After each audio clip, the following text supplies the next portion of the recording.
Good morning. Jamming today. We are jamming today. Let's first of all say, yes, good morning, Lou. We are home. We're a little bit delayed. Bueller.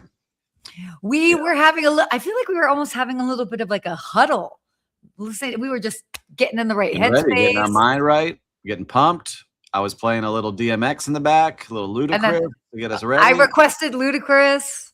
So in case you guys didn't know. Viewers, and you want to get pumped up for something, whether it's a gym, sporting event, or getting your mind right, what artists are you listening to? We were getting a little TRL throwback, I think, that's what affected us growing up, I think. Yes.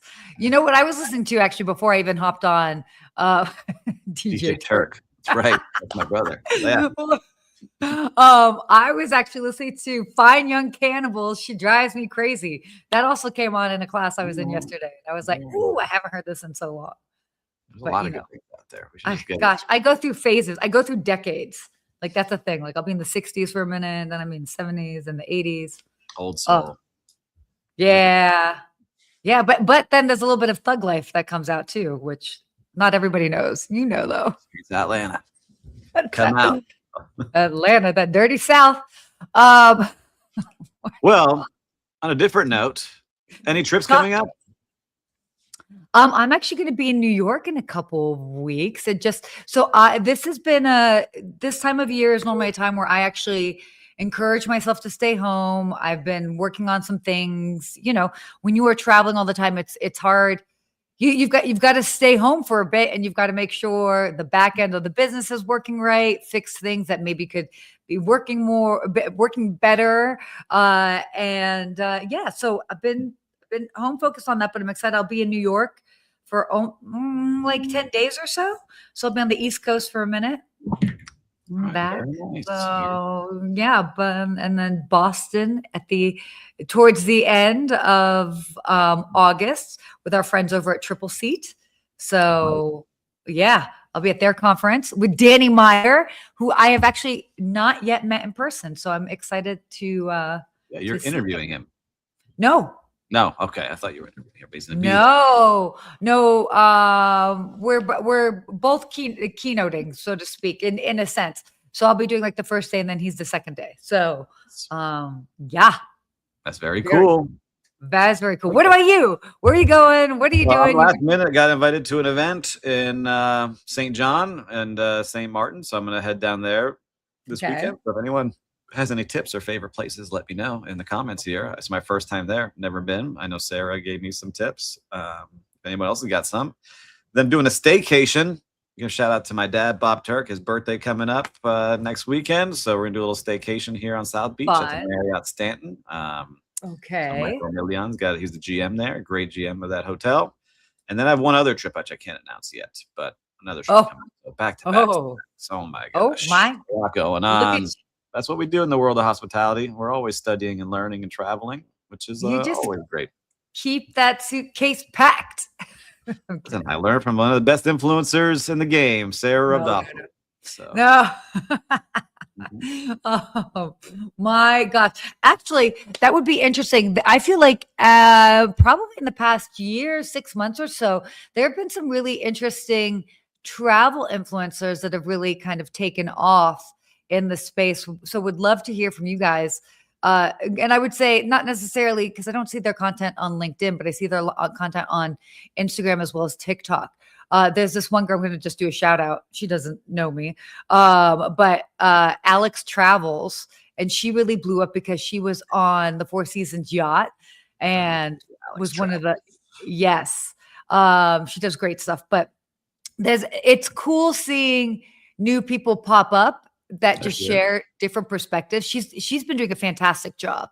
Actually, she came up in conversation because I actually had coffee this weekend with Captain Kate McHugh. And so for those that don't know, Captain Kate she was very well known captain on Celebrity Cruises, and then she went over to Four Seasons. So she and I Kate were going out on Icon of the Seas. Is that what it said? Ooh, all right, you're gonna have a good time.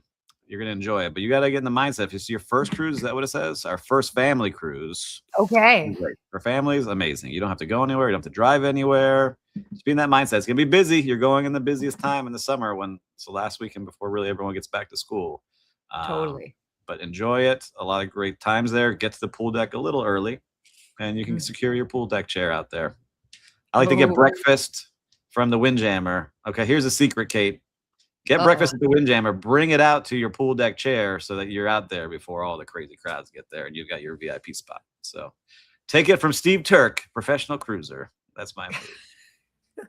Anyhow, look at us catching up on coffee talk here. I know. But wait, plant the seed. Maybe we should have Captain Kate on here at one point. I'm down. She's good people. Anyway. And Captain Ron. Anyway. All right, fine. Should we? Oh, am I supposed to lead this into the next part? Sure. Or listen, before we jump in there, okay? Yes. Before we get started, very important. This episode is brought to you by StayFi. StayFi helps short-term rental operators build direct guest relationships through branded Wi-Fi portals, email marketing, and you know what? My favorite, guest data tools that turn one-time bookers into repeat guests. So start growing your direct booking revenue today at stayfi.com/goodmorninghospitality and at stayfi.com/goodmorninghospitality. Now we can start here, Sarah. Now, thank you. My goodness, about time, sir. Well, why don't we get into our first topic here? Enough coffee talk. Airbnb's best hotel strategy is sitting in Ennismore's IPO filing. So this was interesting. This was a kind of a thought leadership piece here by Rafat. And so to kind of get people up to speed, Ennismore is heading towards a U.S. IPO, and Skift and Rafat was basically arguing that what's interesting is that there's going to be this $2 billion gap between the floor and the ceiling, so to speak, as far as what their valuation is. And so the question is, beyond Accor, which Ennismore is obviously affiliated with, is where's the demand coming from next? And so he was kind of arguing that there could be an interesting partnership between Ennismore as well as Airbnb, and that could enhance the demand story for Ennismore, but then also for Airbnb. It would kind of help with there's sort of like the brand stability, like that brand recognition, and those certain key elements that really make like a hotel brand what we know to be. Whereas where Airbnb, it's a little bit of the Wild West, because there isn't necessarily brand standards that go across the board. So, want to hear your thoughts on this.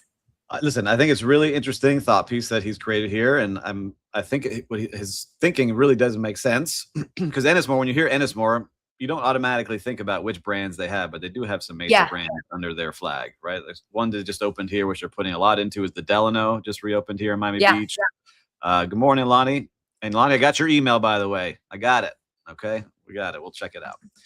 But the Delano is now also opening a residences as well in downtown Miami, as a branded residences. So they're putting a lot of money into that. But what he's saying here is like, all right, you got Ennismore, they're going public. There was a range of the $3.4 to $5.8 billion range of their IPO, they were saying. Bloomberg's estimating it to be at the very low end at like $3.2 billion. And why? It's because how are you going to compete against the big boys of Marriott, Hilton, Hyatt? You need that demand generator and loyal fans, which Airbnb does have. And what Airbnb has seen is that if you book a hotel through their platform, which they're doing more and more now, they also own Hotel Tonight, you're getting an offer to book one of their homes. And they're seeing that at 55%. They're seeing people book those homes after trying a hotel on their platform. So what he is arguing and saying is that they should be working together, because Airbnb has loyal fans. They don't have any point system here just yet. Ennismore can create that place where they have access to hotels, and they can help each other with lower OTA fees and really driving traffic. So if someone books an Ennismore hotel on Airbnb, Airbnb can then, promote what they have in homes, which always gets booked at 55% is their standard right now, and it continues to grow that way. So I do see it being something interesting. And the other, which I don't know if you noticed, is that Airbnb bought their first property ever. Did you see where they bought it? Oh, yes, I did. Where was that again? New York City, where Airbnb Oh, yeah, that's is right. not legal, right? So the only legal Airbnb in all of New York City is their brand new office, which leads me to believe that they're planting a flag there. They're going to have a hotel there at some point. They're working on something bigger if they're putting their offices there. It's the only property they own. They lease everything else, including their home office over in California. So something big is kind of bubbling up. But, you know, we've talked about this a lot. It's, you know, people go for points. They go for having their you know, their rewards. Airbnb doesn't have that right now. I actually saw one of your comments, Sarah, on Threads saying, you know, Airbnb doesn't have that. Showed up on my feed today. But we do have a lot of people that are ultra loyal. Like we run a hospitality management company, and, you know, we do it for homes, which are kind of nondescript homes, and we rely on the booking channels, and 65% still comes from Airbnb, even though we're listed on 30 other channels. The majority of them come through there. You know, then we try to make them our loyal guests, which we do with a lot of people, but we still see that Airbnb is a powerhouse in the space. So people are ultra loyal to it, and they feel safe because, you know, if something does go wrong, they do tend to lean on the side of the guests a lot to try to help the guest on Airbnb. So it does have some diehards that use it all the time. Yeah. Oh, definitely. I mean, there's absolutely diehard. I mean, there's a reason why it is a successful business, but yeah, I mean, I think that this would, it's an interesting proposition that he put out there. I'd be curious if it would end up happening. I mean, it's nice that he, you know what I mean? Like that Rafat is like floating that idea, but it's like others would obviously have to like get on board with it. I mean, yeah, both have to get on board. Both owners of each company are very standout and want to control the whole guest experience and what their guests are going to be experiencing, their customers going to experience. So, like, if I'm Airbnb, I don't know if that's for me. I'd rather go out and start buying my own hotels and creating my own experiences and putting them through the platform where everyone's eyeballs are at, and then cross-promoting the homes and the hotels to the people already on there, which is, you know, hundreds and hundreds of millions of people using it. Well, and arguably sounds like that may be what they might be exploring doing. I think so. I'm pretty confident. Like if I was in their shoes, that's what I would do. Yeah, it makes sense. It absolutely makes sense. So yeah, interesting piece. I love that Rafat put this out there. Again, you know, whether it does happen, I love that it just is even out there as an idea for others to maybe look at and learn from. So yeah, we'll see. Let's see what happens, but we'll be watching. I'll be watching very closely. I know they've been talking about hotels for a long time, and let's see what they can make happen. And Ennismore, we'll keep an eye out on your IPO. Let's see how you do. We will. All right. Why don't you go into the second sponsor before we go to our next one? Oh, my favorite one here, everybody. Yeah. Listen, of course, before we move on, a quick shout out to our sponsor, Bilt. They're helping restaurants and hotel F&B teams better understand their guests and create more personalized experiences that drive repeated visits. So if you care about loyalty and guest experience, it's worth checking out. Head to joinbilt.com/GMH, and it's joinbilt, BILT, .com/GMH. Check them out. Wonderful. Oh my gosh. On that one. You're so good. You are so good. Well, continuing on here, let's go on to our next topic. This is big. This one's big. Yeah. Accor and H World are linking 430 million loyalty members. So this is kind of so basically Accor and China's H World, they're planning to link their 19,000 hotels. So they're not just linking basically their loyalty programs, but they're also linking distribution, which is why this makes it such an exciting and big story. So the partnership is basically going to be opening up booking platforms across China, Europe, and the Middle East for ultimately a combined of 430 million members. And and the more than 19,000 hotels, but it's going to be starting with around 240 hotels and select benefits. So, yeah, this is a very interesting piece. I know you're excited. So why don't you? The thing to me is that, you know, the first time I heard of H World was just a couple of weeks ago when we had talked about them in an article. And H World is I'm going to just read you some stats here, because I think it's important people understand, because, you hit the core, like they're the big player in this. It's the other way around. H World has 310 million H Rewards members and 13,000 hotels. It has more loyalty members per available room than Marriott or Hilton honors, but it lacks the brand that people know outside of where they're currently at. So this is where Accor comes in to help get it more European customers, more American customers, kind of eyeballs on their H World. But when you start hearing that, it's just gigantic numbers that you now have all these data points on. And what helps is that it's going to be a part of the economics here. When you're booking through an OTA, you're paying usually 10 or 15% of that number to the OTA. And now they're going to be booking within each other. And hopefully they can get that down in that 4 to 5%, where they're going to be paying each other for helping refer customers. But that's a 10% savings that goes straight to the bottom line. Plus you're getting more eyeballs, which is hopefully more traffic and booking on your website. So really interesting to see this partnership as it starts to grow, really helping each other. This is one of those, I think, win-wins on both sides. Yeah, definitely. Because Accor has that brand name over here and in Europe, and H World does not. And now H World will get some more eyes as well. So, goes back.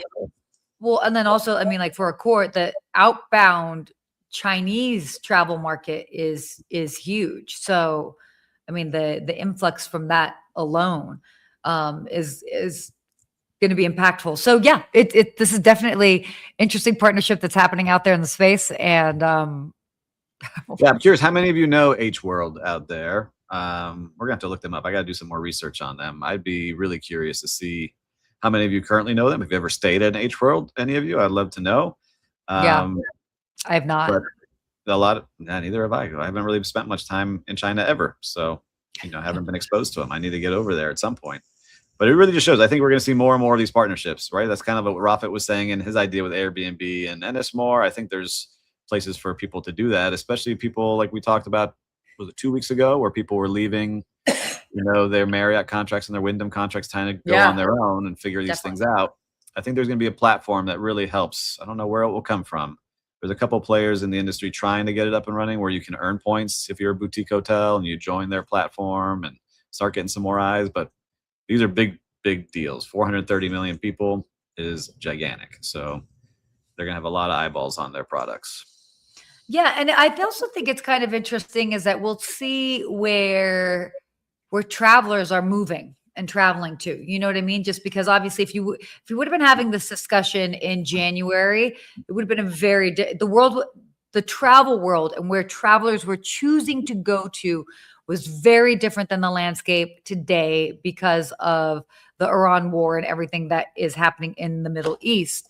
And so, this is a interesting shift, because I'd be curious actually if this was even like in talks in January versus now, because I mean, it's almost kind of like circumventing parts of the Middle East and creating a different part, not to say that there isn't a core in the Middle East, but obviously they're very huge in Europe as well as, but I mean, I'd say basically they're really huge in Europe. I mean, they're big in the US, but not as big as they are in Europe. So I don't know. It's interesting to see that sort of partnership, because I don't know that would have been happening.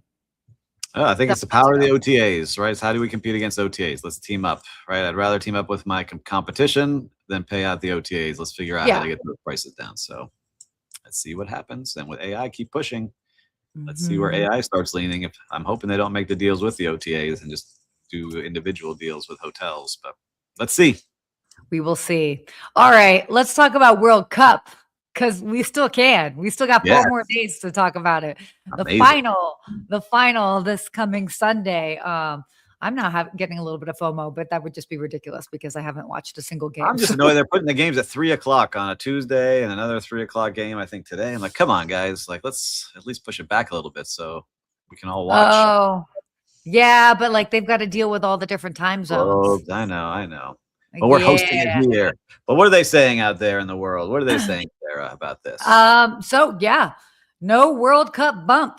U.S. tourism was down in June. So basically, now that they're kind of looking at the numbers for June, tourism was down 1.8% year over year in June to 2.8 million, following a 33.4% annual decline in June of 2025. So, I mean, basically what it's saying is that as much as we were expecting there to be a World Cup bump, so to speak, we haven't really gotten that. Now, even though you've got hotels that are,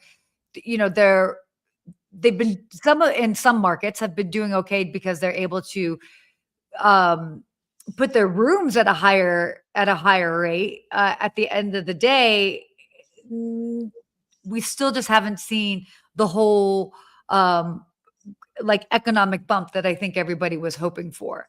To me, not a surprise, but I mean, yeah. Look, I talked to a lot of hotels because we're one of the host cities here in Miami.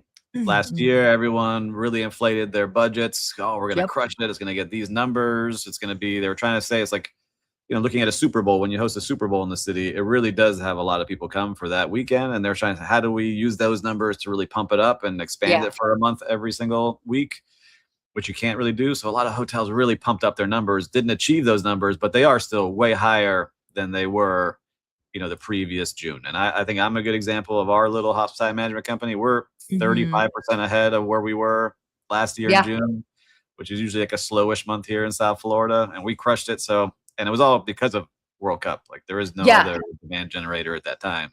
And we had people staying with us, and maybe they're not going to the games, but they want to be in the city and see the action. Like when Scotland was here, oh my gosh, it was nuts.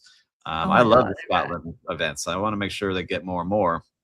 But for us, it was really interesting to see that push. But again, it wasn't the home run record-breaking numbers. We talked about that with the Olympics once a couple of years ago. Like it seems like that's more and more the case where you have so much access to all different kinds of entertainment. You can watch it on your phone. You can watch it on TV. There's watch parties places. You may not need to travel and spend $2,500 for the worst tickets in the stadium a piece. There's a lot of friends that went because there were empty seats from sponsors that paid for all these seats and they got to go. But if you're a regular old Joe and you couldn't get that first round of tickets, it's an expensive trip to fly to Miami, get a hotel room at elevated rates, also get those tickets, plus all the restaurants were trying to do the same. That actually reminds me, I remember I was just seeing a reel on Instagram where they were, it might have been Miami. I think they were actually in Miami, and they were asking people how much they were spending. They're like, oh, like how much have you spent on attending the World Cup this year? And it was a lot of people, and they were like, $50K, $100K, $250K. And it's, that's great, but that's also not a budget that everybody has. And so, I think it's interesting. I mean, we're going to be going into the Olympics happening in Los Angeles in 2028. And I hope that they learn a bit from this. And because, by the way, not every market was the same.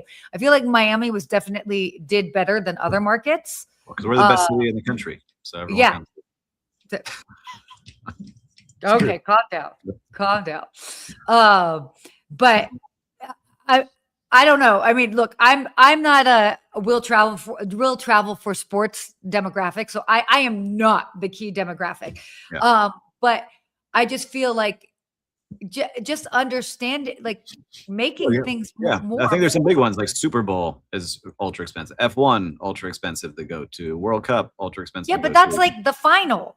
Like once you're talking about the final is one thing, but like. Well, they will say FIFA. What it will say is the argument is like I talked to one of my buddies. I was like, "How'd you get in there?" He's like, "Well, we put in. We didn't know what game was going to be. We just got lucky that our team got picked in that role. But we put it was $300 or $350 when they first announced those tickets. So." That would be the argument the other way. Cause I was arguing like that. And they said, well, we got it for $300 and we went to the game at nice seats. So, but the flipping is what everybody. You're right. Sure. Let's see what happens. I'm all about it. I love it. I'm really hoping that, I know it happens every 4 years and we get this love of soccer in our country or football. And I would like to see it continue. I'm going to go try to see Messi now because I haven't seen them yet play for Miami now that they have their new stadium in Miami proper. So I think that will continue to help. And listen, let's see what happens. But it is expensive to travel. And we keep talking about it. If you're ultra wealthy, you're traveling. And if it's the other part of the barbell or the dumbbell where it's, long-term stays and looking for deals, that's really not the people who go into those events. So that mid-tier, mid-class is not traveling as much. So I have been on finals watch. And it's interesting because ended up getting How much are the tickets? I know you have to buy. How much did you get tickets for? $25,000 a piece. And they're okay. And I just looked yesterday and I'm like, ooh, I could have gotten something like in the same area for like 19,000 a piece, which is bananas when you kind of like think about it. Which can also change like in the next 2 days will probably change. Well, we got Spain. Spain's locked in. Now we see Argentina or England, and both are powerhouses. So either way, I think it's going to be a sold out World Cup event with a lot of fired up people. So I think you got a good deal. Good deal. 25 a ticket. 25K a ticket. Yep.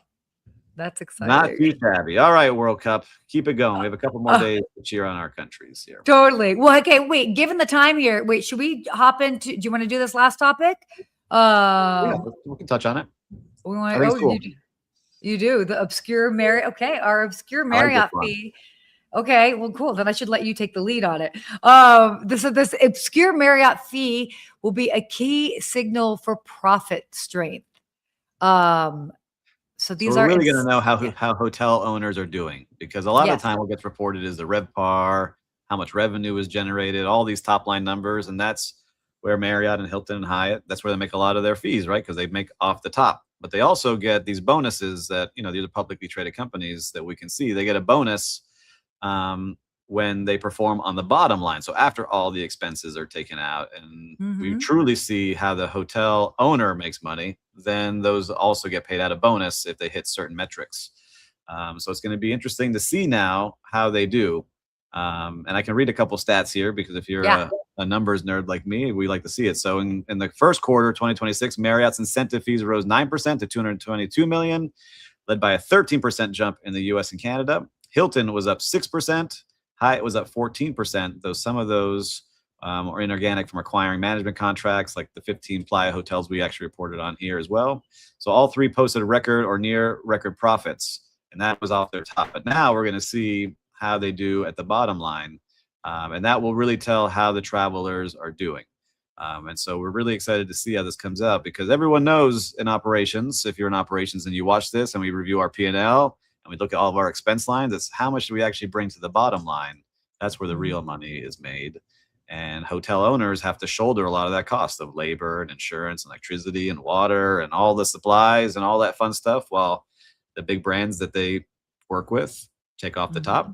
Now we're going to see what they actually make at the bottom. So the reporting will come out here in a couple of days, it says. So we'll be eyeing those closely. I'm going to keep an eye on those, because I think that will tell more of the story now too, is do boutique brands continue to go away from, or little hotel or smaller hotels keep going away from the Marriott, Hiltons, the Hyatts, because hey, you're making all the money and we're not making anything at the bottom down here. Right? So that's where I think we'll start to see a little bit more noise and revolting against the brands if they don't deliver on that bottom line. So let's see. It all depends on that brand recognition. So if it makes sense in the long run. So love that. Okay. Thank you for doing that deep dive for us. I appreciate it. I just want to see how it goes, because now we'll really see. Everyone likes to report the big numbers at the top, but what did you actually bring down and take home? Yeah, absolutely. All right. I think we should move on here to your favorite part. Whose brand is it anyway? Brought to you by no one yet. If you'd like to sponsor, let us know. But whose brand is it anyway? Do we have music? Oh, we got some music going. Whoa. Well, whose brand is it anyway is where we will show you a sub brand, and you'll have to guess who the parent brand is of that sub brand. So now we've got all of our fans here. Look at all of you. I see all of you in the comments right here, ready for action here. Woo-hoo. I know the only reason you tune in is not for me or Sarah. It's for whose brand is it anyway? Definitely. All right, Will, show us, what is the sub brand? Ooh. Registry Collection Hotels. Ooh, fancy. Registry Collection Hotels. Interesting. Right. It looks fancy. I'm going to go with H World. I'm going with H World today. Get your votes in. We've got 5 seconds. 5. H World. Oh, that's 4, smart. 3, 2, I'll say 1. Accor because of that. Whose brand is it anyway, Will? Let's get that drum roll. And Lou and I always say the same brands, by the way. Oh, Oh my gosh, I was way off, but I like it. Wyndham going up brand, upscale feel here. Can we okay. get their website on the screen here, Will? I'd like to see what Select Registry looks like. No, it's not Select Registry. That's What something is it? else. Oh, Select Registry Hotel Collection. Sorry. We talked at the Select Registry I conference. know. We just had a dad Registry talk. Collection. Here it is. Very nice. Luxury Okay. without limits at the Registry Collection. Looks very All nice. Exceptional right. travel awaits. So we talked about how Wyndham was trying to go more upscale, and I can clearly see this is what Yeah. they're trying to do. I mean, It definitely has luxury that without more- limits. No limits. You can be No anywhere with Select Hotel Collection. Destinations. Let me see where we got. Oh, they got a good mix of Fairmont and San Francisco, Margaritaville Vacation Club. A lot of Margaritavilles. Oh, And they got the Wyndham. interesting. All right, very cool. Trump International Hotel Las Vegas. They got a unique mix of properties they're starting to put into here. So, all right. Yeah. The Registry Collection. We learned something new today. Everybody lost. Well, Lonnie, I think maybe got his vote in late, but he got it right. Wyndham. Did everybody lose, or are we all winners because we just learned something new? Oh, look at you. The half full over here. All right, whatever. Just me, I guess. I'll take it. We all learned something new. I'll take it as a win today. Going out here on a high note. This is Well, fascinating. Sarah, listen, another great show by us. Okay, I'm going to toot our own horn here. Another great show. Whoa! Why don't you just go ahead and pat I yourself am. on the shoulder? I don't know if you watch any UFC fighting, but I watched it on Saturday. And this guy, Paddy Pimblett, Paddy the Baddie, he won in like 10 seconds. And that's what he said. A great performance by me.